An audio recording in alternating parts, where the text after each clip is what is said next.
Assalamualaikum warahmatullahi wabarakatuh.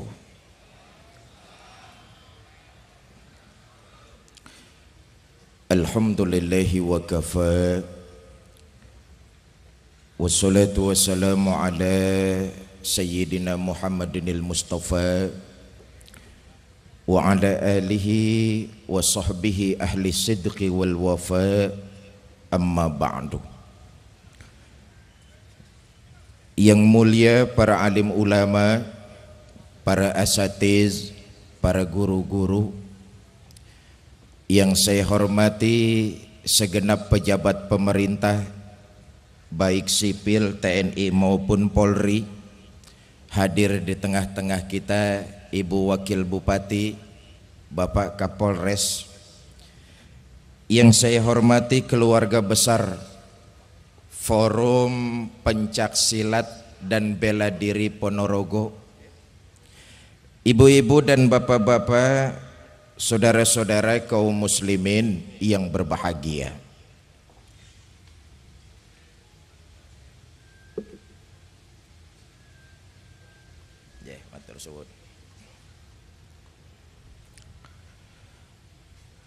Muharram dikenal dengan salah satu peristiwa hijrah Rasulullah Sallallahu Alaihi Wasallam. Hijrah mungkin cuma satu kali yang jadi peristiwa sejarah, tapi hijrah sebagai sebuah strategi, sebagai sebuah taktik dan pergerakan harus tetap kita lakukan sesuai dengan kondisi dan keadaan. Apa hikmah yang terkandung di dalam hijrah? Pertama, hijrah adalah perjalanan menjaga iman. Betapa Rasul dan para sahabat meninggalkan Mekah kampung halamannya, meninggalkan keluarga yang beda keyakinan, menempuh perjalanan yang tidak kurang 450 km. Sejauh mata memandang hanya padang pasir yang terbentang. Kalau siang panasnya membakar kulit, kalau malam dinginnya menusuk tulang sumsum. Apa yang mereka cari? Apa yang mereka mempertahankan? Jawabannya adalah nilai-nilai iman. Kalau hijrah menjaga nilai iman, maka kita sekarang memperingati 1 Muharram harus dibarengi dengan semangat meningkatkan iman kepada Allah. Saudara, zaman boleh berganti, tapi akidah jangan sampai mati. Masa silakan datang silih berganti, masa silakan datang silih berganti, tapi iman jangan sampai mati. Terhadap kemajuan zaman, bentengnya iman. Kalau listrik masuk desa, alhamdulillah. Kalau koran masuk desa, alhamdulillah. Kalau pelacur masuk desa, alhamdulillah. Itu yang jawab alhamdulillah pasti langganan itu.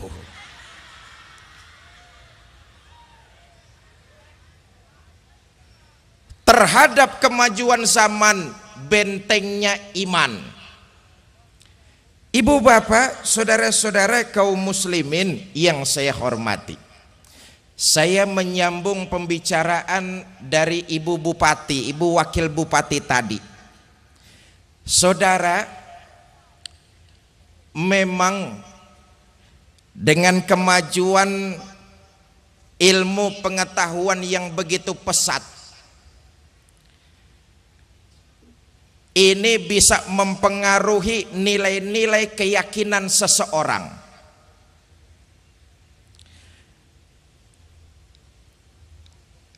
Dan untuk menghancurkan Islam di Ponorogo, sekarang ini orang nggak perlu repot-repot nutup masjid, nyegel pesantren, melarang majelis taklim, nggak perlu. Cara yang paling efektif untuk menghancurkan Islam di Ponorogo, racuni generasi muda Islamnya. Kalau generasi muda Islamnya sudah diracuni, maka tinggal tunggu pergantian generasi. Siapa generasi muda Islam? Anak-anak kita, mereka 20-30 tahun yang akan datang, yang menggantikan posisi kita. Bagaimana cara meracuni generasi muda Islam?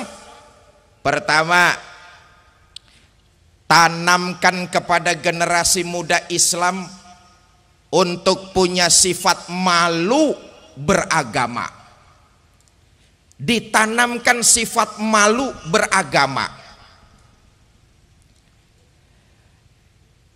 Sekolah di pesantren malu, masuk madrasah malu, belajar baca Quran malu, pakai jilbab malu. Bapaknya kasih nama bagus bener, Ibrahim. Lantaran pengen ngetop, namanya dipotong jadi Bram. Itu kan cuma sekedar nama, Pak. Iya, mula-mulanya memang nama. Dari nama pindah ke pergaulan, dari pergaulan pindah ke pakaian, dari pakaian yang kita khawatir pindah akidah tidak ketahuan. Nauzubillah min. Mula-mula memang nama. Dulu waktu namanya Ibrahim, berteman dia dengan Hasan, Soleh, Mahmud, Farhat, nggak pakai Abbas. Begitu namanya udah ganti jadi Bram, masa Bram bertemannya dengan Soleh? Nggak nyetel. Bram itu temannya Blacky. Mula-mula nama, dari nama pindah ke pergaulan, dari pergaulan pindah ke pakaian, menanamkan rasa malu untuk beragama. Apalagi sambutan Pak Ibu Wakil Bupati, kita nih orang Ponorogo budayanya begitu besar. Budaya kita begitu kaya di Ponorogo ini. Ditanamkan generasi muda Islam sifat malu untuk beragama. Apalagi saya nyambung sambutan tadi Pak Kapolda Jawa Timur yang mewakili tentang maraknya narkoba di daerah Jawa Timur umumnya. Sekarang ini Pak Bu, seolah-olah anak-anak muda Islam didoktrin. Pemuda-pemuda Muslim, kalau kamu mau dianggap sebagai pemuda modern, nggak usah dekat-dekat masjid. Masjid urusan aki-aki.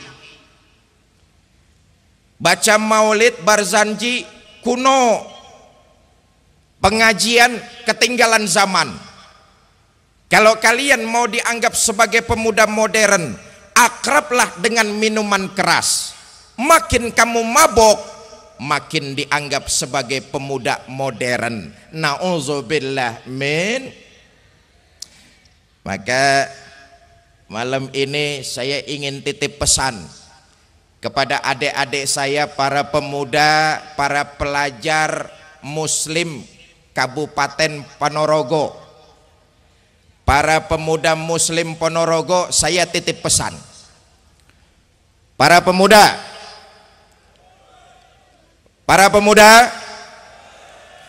saya titip pesan. Mabok-mabokan itu bukan budayanya orang Ponorogo kok. Para pemuda, mabok-mabokan itu bukan budayanya umat Islam kok. Para pemuda, mabok-mabokan itu bukan budayanya bangsa Indonesia. Enggak pakai kok lah. Mabok-mabokan itu budayanya orang kafir. Orang kafir mabok pantes. Coba lihat, orang kafir mas namanya juga keren-keren. Bleki mabok pantes. Kalau Bleki makanannya juga enak-enak, hamburger, hotdog, McDonald dia makan. Mabok begitu muntah yang keluar keju. Ini anak Kabupaten Ponorogo namanya Paijo. Makanannya cuma pecel doang sama urap. Begitu muntah saya yakin yang keluar toge itu. Awas, hati-hati adik-adikku, para pemuda, para pelajar, jangan korbankan masa depan kalian yang sudah pasti hanya demi kesenangan yang sifatnya sesaat saja. Nah, kalau tadi saya pesan kepada pemuda-pemuda Ponorogo, sekarang saya ingin titip pesan kepada para gadis-gadis muslimah Ponorogo. Para gadis-gadis muslimah Ponorogo, para gadis yang nenek-nenek jangan nyaut. Udah expired ikut-ikut nyaut. Gadis-gadis muslimah Ponorogo, saya titip pesan.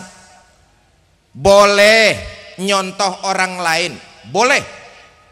Tapi contoh yang baik-baiknya saja, jangan contoh yang jelek-jeleknya. Nih, maaf Pak, kadang-kadang perempuan kita kan enggak nyontoh perempuan barat, pakai kaos sing udele ketok. Puser bahasa Ponorogo udel ya. Pakai kaos yang pusernya kelihatan. Perempuan barat pakai kaos yang pusarnya kelihatan sih pantes.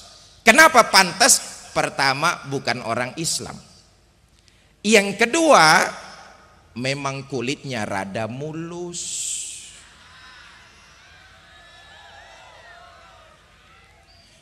Nek wedok Ponorogo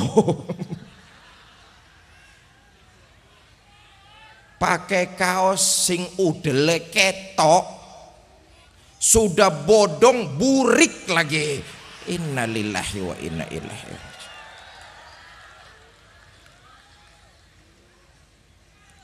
Ibu bapak, saudara-saudara kaum muslimin yang saya hormati. Nah, hikmah memperingati 1 Muharram, pertama, tingkatkan nilai iman kita kepada Allah sambil memperbanyak ibadah. Saudara, selama berdiri di atas kebenaran, jangan takut salah untuk berbuat. Salah karena berbuat masih lebih baik daripada saudara tidak pernah salah karena tidak pernah berbuat. Saya ulangi kalimat ini. Selama berdiri di atas kebenaran, jangan takut berbuat salah. Salah karena berbuat masih lebih baik daripada saudara tidak pernah salah karena tidak pernah berbuat. Saya dong baca Al-Quran gak pernah salah. Bacanya kapan? Gak pernah. Maka memasuki Muharram harus dibarengi dengan semangat meningkatkan iman sambil memperbanyak ibadah.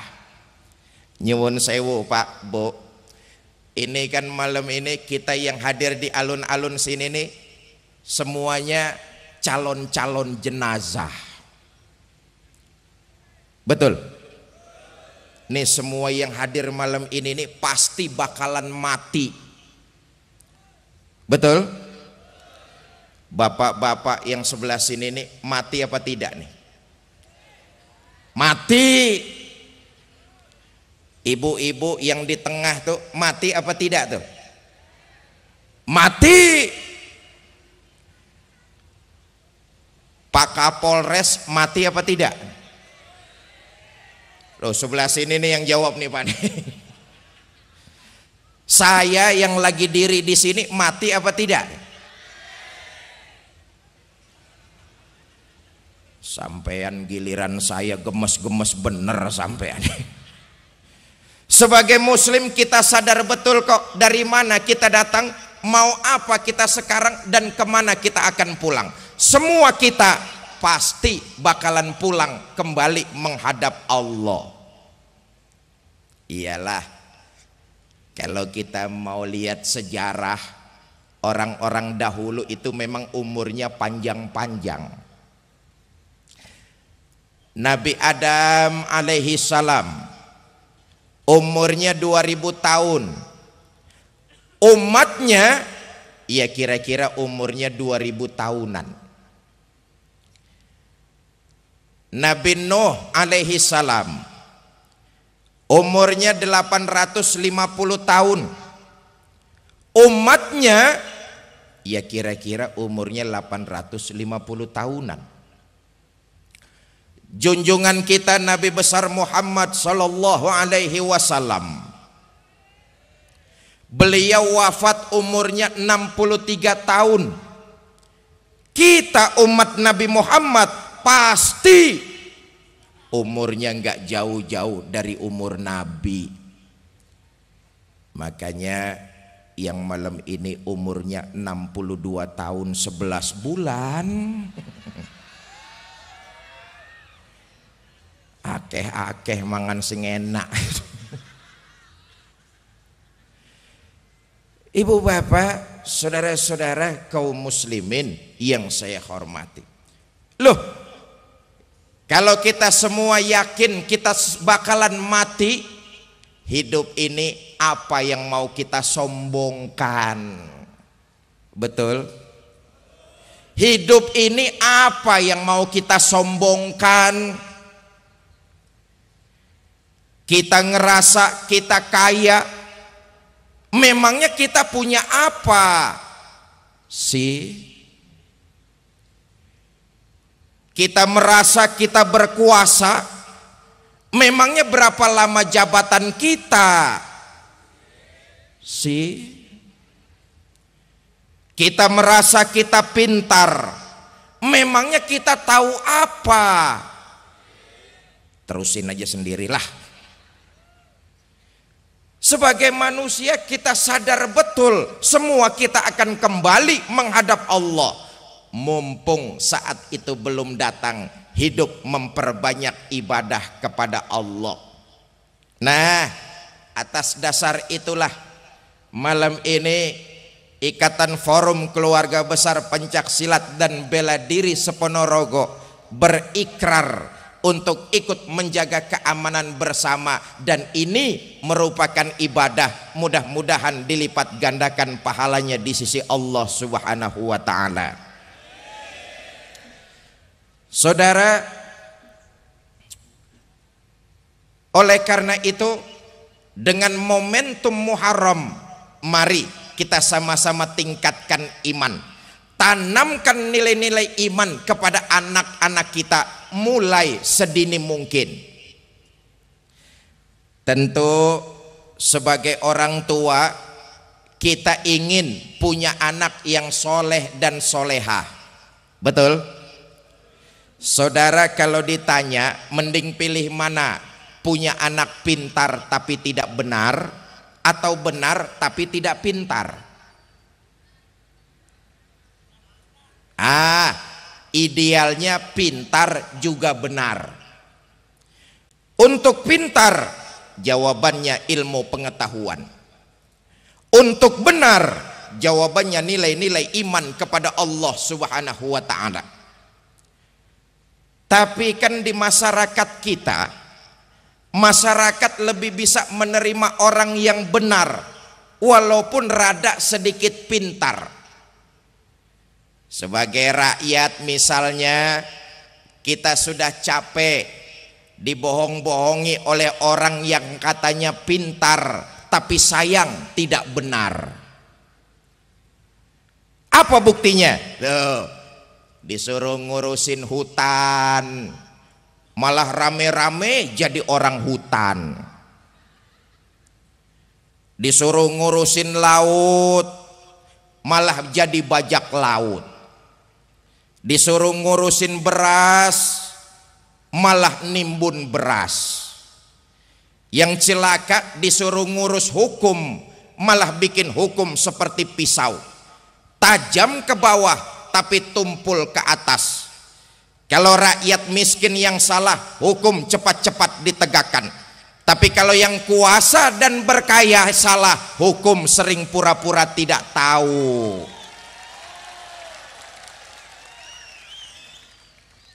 Untuk benar, jawabannya jelas, nilai-nilai keimanan kepada Allah Subhanahu wa ta'ala. Tanamkan itu kepada anak-anak kita. Saudara, sekarang ini masih banyak di antara kita umat Islam yang beriman dalam ucapan tapi sekuler dalam perbuatan. Mulut sih mantap bener ngomong, saya beriman kepada Tuhan yang Maha Esa. Dengar di kantor mau ada mutasi jabatan, kasak kusuk nyari embah. Sholat mah menghadap Allah, dagangan mau laris ngadep dukun. Itu kan namanya iyyaka na'budu wa dukun nasta'in itu. Padahal ini satu paket, tidak bisa dipisah-pisah. Kalau menyembah hanya kepada Allah, maka minta tolonglah juga ke sana, jangan dicampur-campur. Jelas? Jelas? Ibu bapak, karena keterbatasan waktu, sampai jam berapa Pak Kapolres?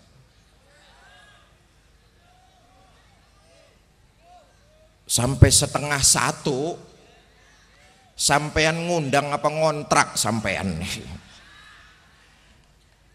Ibu bapak, saudara-saudara kaum muslimin yang saya hormati, saya ingin menyampaikan satu riwayat. Mudah-mudahan ini bisa menjadi iktibar buat kita semua, tentang orang bahagia yang mempertahankan iman dan orang celaka karena menjual keyakinan demi harta, pangkat, dan jabatan. Di zaman Umar bin Abdul Aziz jadi khalifah, dalam salah satu pertempuran tentara muslim kalah perang. Karena kalah, banyak tentara-tentara muslim yang jadi tawanan perang. Nah, di antara tawanan-tawanan itu ada 3 orang ofisir setingkat komandan yang ikut jadi tawanan perang. Terhadap tawanan tentara muslim ini, raja kafir musyawarah dengan penasehatnya. Penasehat, ini yang enak tentara-tentara muslim ini kita apain? Kita bunuh saja biar urusan selesai. Soal bunuh sih terserah tuan raja saja. Cuma saya pikir-pikir, kenapa tidak kita bujuk rayu saja mereka? Kasih harta yang banyak, jabatan yang tinggi, pangkat yang luas, supaya mereka mau meninggalkan Islam agamanya, pindah masuk ke dalam agama kita. Waduh, cara kamu bagus bener, cuma bagaimana caranya? Gampang Tuan Raja. Adili tentara-tentara muslim ini di pengadilan terbuka. Kalau disaksikan orang banyak, kita harapkan mentalnya jatuh. Dengan begitu dia mau menjual akidahnya, ikut masuk ke dalam agama kita. Baik, besok kita bikin pengadilan terbuka. Besok digelar pengadilan, dipimpin langsung oleh raja kafir. Mula-mula yang disidang itu 3 orang opsir setingkat komandan. Dipanggil opsir pertama. Opsir pertama, saya Tuan Raja. Kamu tahu sekarang kamu siapa? Tahu Tuan Raja, sekarang ini saya tawanan perang. Soal tawanan kan gampang diatur. Diatur bagaimana Tuan Raja? Kamu mau nggak meninggalkan pemimpin kamu Umar bin Abdul Aziz, mengkhianati bangsa dan negara kamu, menjual Islam keyakinanmu, pindah masuk ke dalam agama saya? Nanti saya kasih harta yang banyak, jabatan yang tinggi, pangkat yang luas, asal kamu mau masuk ke dalam agama saya. Bagaimana opsir pertama? Tuan Raja, jangan disangka saya berjuang itu mencari tanda jasa. Saya berjuang li'ila'i kalimatillah, hanya mencari ridho Allah. Tuan Raja boleh beli badan saya, tapi jangan mimpi bisa menguasai keyakinan saya. Lebih baik saya mati berkalang tanah daripada hidup bercermin bangkai. Lebih baik hidup miskin mempertahankan akidah daripada hidup mewah menjual keyakinan. Jadi kamu nggak mau pindah agama? Nggak mau Tuan Raja. Baik, Algojo bunuh. Dipentang opsir pertama ini, dipancung lehernya, putus leher itu, terpisah kepala dengan badan, jatuh kepala itu ke bawah, ngelinding, muter kayak orang tawaf sambil ngaji. Sudah terpisah kepala dengan badan, jatuh kepala itu ke bawah, ngelinding, muter kayak orang tawaf sambil ngaji. Raja kafir bingung. Minggir, minggir, ada endas gelundung ngaji. Ayatnya yang dibaca, ya ayyatuhan nafsul mutmainnah irji'i ila rabbiki radiyatan mardiyah.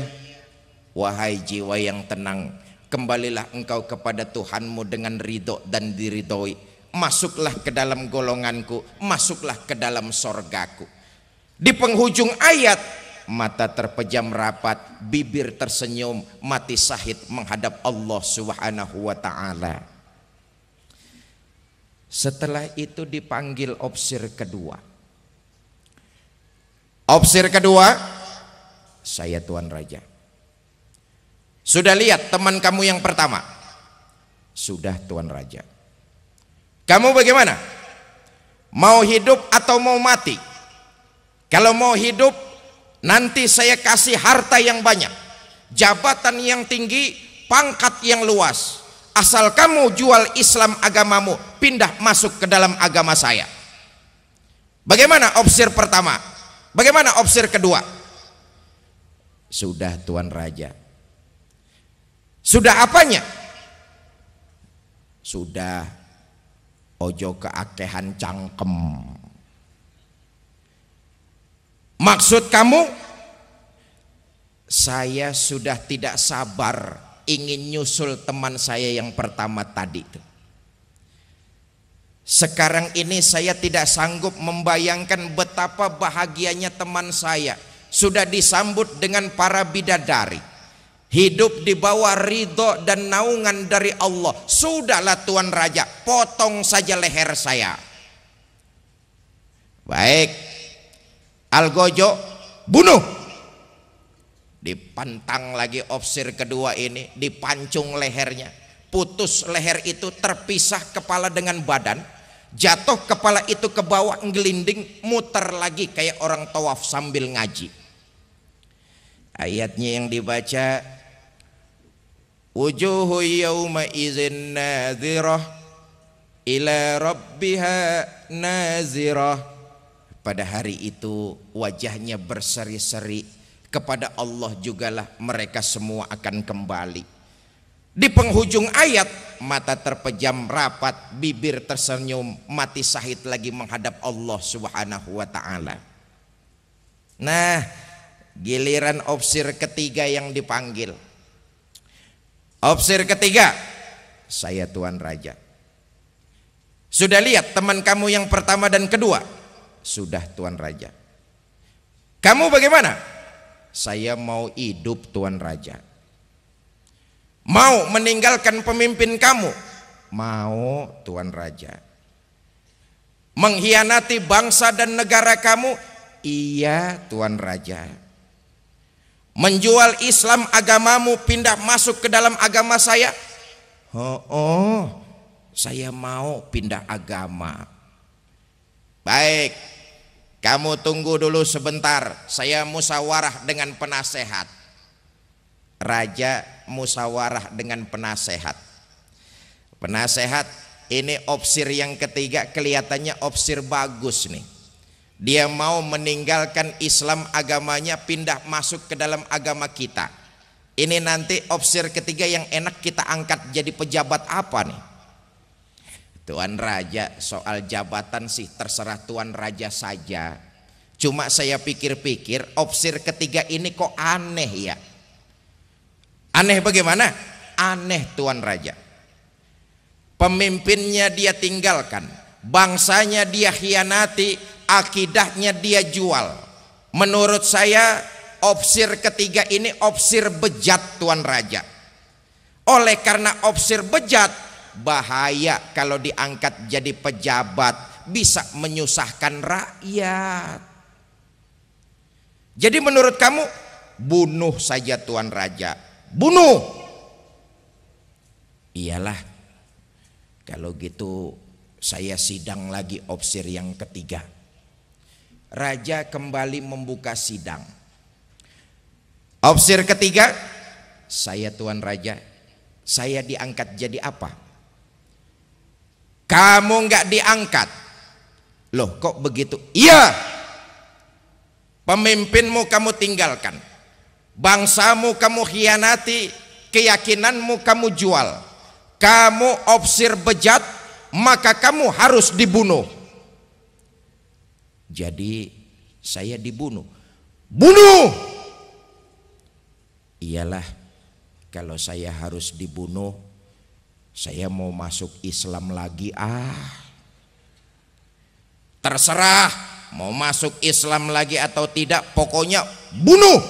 Iya, saya masuk Islam lagi. Ibu bapak saudara-saudara, apa yang terjadi? Opsir ketiga ini mengucap dua kalimat syahadat, mengucap kalimat tasahud, tapi macet di tengah-tengah. Na'udzubillah summa na'udzubillah. Ashadu ayo cepat. Iya. Ashadu sampai pedang algojo keburu nempel di lehernya. Putus leher itu, terpisah kepala dengan badan. Jatuh kepala itu ke bawah, ngelinding, muter lagi kayak orang tawaf sambil ngaji. Ya maklum, dulunya pernah jadi orang Islam, jadi masih bisa ngaji. Cuma ayat yang dibaca beda dengan dua temennya yang duluan tuh. Ayat yang dibacanya begini.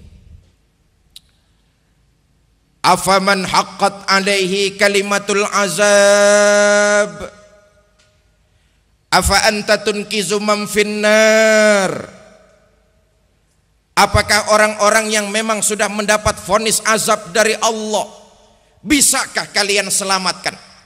Bertahun-tahun berjuang li'ila'i kalimatillah, berjuang di bawah panji-panji Rasulullah, tapi dalam hidupnya tergelincir menggadaikan iman demi harta, pangkat dan jabatan. Ajal datang menjemput, mati dalam kondisi su'ul khatimah. Na'udzubillah min. Itu sebabnya para yai-yai kita tidak bosan-bosannya mengingatkan kepada kita untuk memperbanyak doa kepada Allah dengan kalimat ya Allah biha, ya Allah biha, ya Allah bihusnil khatimah. Karena di akhir itulah penilaian kita di sisi Allah Subhanahu wa ta'ala. Satu, memperingati Muharram harus dibarengi dengan semangat meningkatkan iman. Yang kedua, hikmah dari peristiwa hijrah adalah meningkatkan persatuan, kerukunan, kekompakan di antara kita. Ayo kita lihat sejarah. Saudara, orang Mekah yang hijrah ke Madinah itu disebut muhajirin. Orang Madinah yang menerima orang Mekah itu disebut kaum Ansor. Mereka dipersaudarakan oleh Nabi. Ikatan akidah jauh lebih mulia dan lebih agung daripada ikatan darah. Maka meningkat memperingati satu Muharram, hikmah yang terkandung dalam peristiwa hijrah meningkatkan persaudaraan di antara kita. Spanduk yang tadi disampaikan dipampang oleh Persatuan Pencak Silat dan Bela Diri, kita semua adalah saudara. Ibu bapak, saudara-saudara yang saya hormati, apalagi kita ini umat Islam adalah keluarga besar. Antara yang satu dengan yang lain harus saling menopang, harus saling membantu dan menguatkan. Kita ini muslim, yang satu dengan yang lain ibarat keluarga besar. Bahwa di tengah-tengah kita umat Islam ada perbedaan, itu adalah rahmah. Tapi jangan perbedaan menyebabkan kita terpecah belah. Malam ini saya hadir di Ponorogo ditemani dengan istri. Saya tidak merasa tamu hadir di sini. Saya hanya merasa seorang keluarga yang hadir di tengah-tengah keluarganya. Kenapa? Kita muslim itu keluarga besar. Menghina saudara sama juga menghina saya. Menyakiti saudara sama juga menyakiti saya. Saya adalah saudara, saudara adalah saya. Di hatiku ada kamu. Asik, asik. Apalagi Ponorogo tadi sudah disampaikan oleh Wakil Bupati, daerah yang kaya akan kebudayaannya. Bahkan tadi sudah disampaikan oleh salah seorang ketua kita bahwa di Kabupaten Ponorogo ini ada 150.000 pendekar. Masya Allah. Saya tidak sanggup membayangkan tahun-tahun ke depan masyarakat Kabupaten Ponorogo, baik warganya maupun para pendekarnya, kalau ini terjalin terus kompak, tidak usah kita memikirkan terlalu besar negara Indonesia, kita mikirin Ponorogo saja. Kalau kita 150 pendekar ini rukun, kompak dan bersatu, orang luar tidak akan berani macam-macam dengan Kabupaten Ponorogo. Orang luar tidak akan berani meremehkan Kabupaten Ponorogo. Kuncinya rukun, kompak, dan bersatu. Ayo saya ajak hitung-hitungan. 1 ditambah 1 sama dengan 2. Itu angka matematik. Hasilnya pasti. Tapi kalau saya rubah jadi angka sosial, hasilnya aneh. 1 ekor ayam ditambah 1 ekor musang sama dengan 1 ekor musang. Kemana ayamnya? Dimakan musang. Betul? Betul? Menjaga kerukunan, kekompakan, dan kebersamaan di antara kita itu modal utama untuk mencapai masyarakat aman, adil, dan makmur. Ayo kita belajar dari masjid, saudara-saudara. Di masjid sebagai seorang muslim kita diajarkan untuk selalu mencari persamaan, bukan memperbesar perbedaan. Bahwa di antara kita ada perbedaan itu rahmah, tapi jangan perbedaan menyebabkan kita terpecah belah. Beda boleh, tapi harus tetap akur. Kayak tangan kanan dan tangan kiri kita nih. Tangan kanan sama tangan kiri kita beda apa tidak? Beda apa tidak? Beda tapi akur. Kalau tangan kiri gatal, tangan kanan nggak perlu diundang, datang garukin tangan yang kiri. Apa artinya? Kalau ada tetangganya sakit, datang jengukin, nggak usah tanya partainya apa, beleguk. Beda boleh, tapi harus tetap akur. Bahwa kita di Ponorogo ada 19 perguruan pencaksilat, alhamdulillah. 150.000 pendekar, alhamdulillah. Yang satu dengan yang lain harus saling menguatkan. Ya Allah, ini sebuah sumber daya manusia yang sangat luar biasa. Kalau 150.000 pendekar ini dioptimalkan dengan maksud untuk memperbaiki pembangunan yang ada di Kabupaten Ponorogo, ya Allah, ini sebuah potensi yang luar biasa. Jangankan untuk hal-hal lainnya Pak, 150.000 pendekar itu wakeh. Banyak apa tidak tuh? Banyak apa tidak? 150.000 pendekar. Nek nguyu bareng banjir. Kita sudah punya modal. Masyarakat Kabupaten Ponorogo 150 pendekar, 19 lebih perguruan pencaksilat. Kalau dioptimalkan untuk mencari ridho Allah, insya Allah Ponorogo ke depan akan mencapai ridho dari Allah Subhanahu wa ta'ala. Sekali lagi memperingati 1 Muharram. Pertama, meningkatkan iman. Yang kedua, meningkatkan persatuan, kerukunan, kebersamaan di antara kita. Bahwa kita boleh berbeda, boleh, tapi harus tetap menjaga kebersamaan. Beda tapi tetap akur. Kita muslim sudah diikat dengan akidah, dan ikatan akidah jauh lebih mulia daripada ikatan darah. Ibu bapak, di akhir mari sama-sama kita baca suratul Fatihah.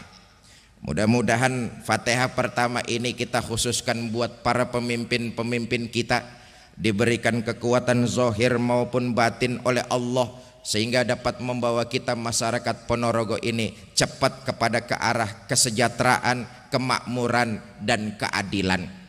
Fatihah yang kedua kita khususkan buat para kiai-kiai kita, para ulama-ulama kita, mudah-mudahan diberikan kesehatan dan dipanjangkan umurnya oleh Allah sehingga dapat mengajarkan kita ilmu-ilmu agama yang manfaat baik di kehidupan dunia, lebih-lebih di akhirat nanti.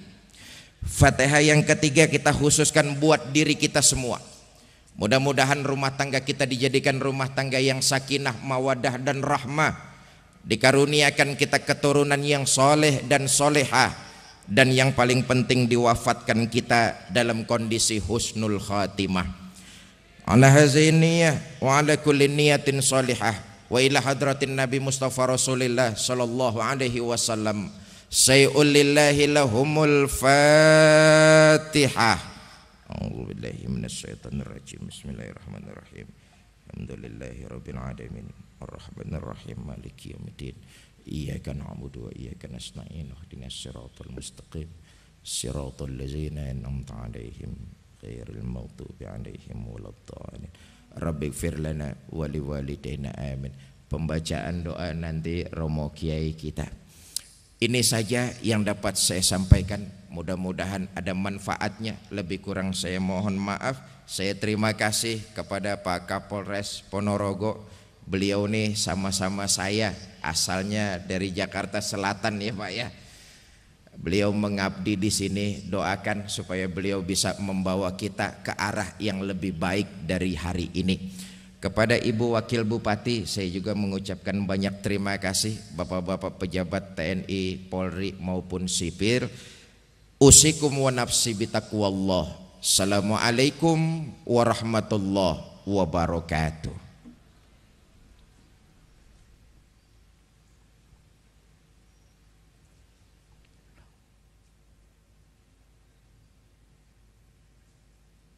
Acara selanjutnya adalah pembacaan doa kepada Bapak Ketua MUI, Pak Kiai Ansor. Dipersilahkan.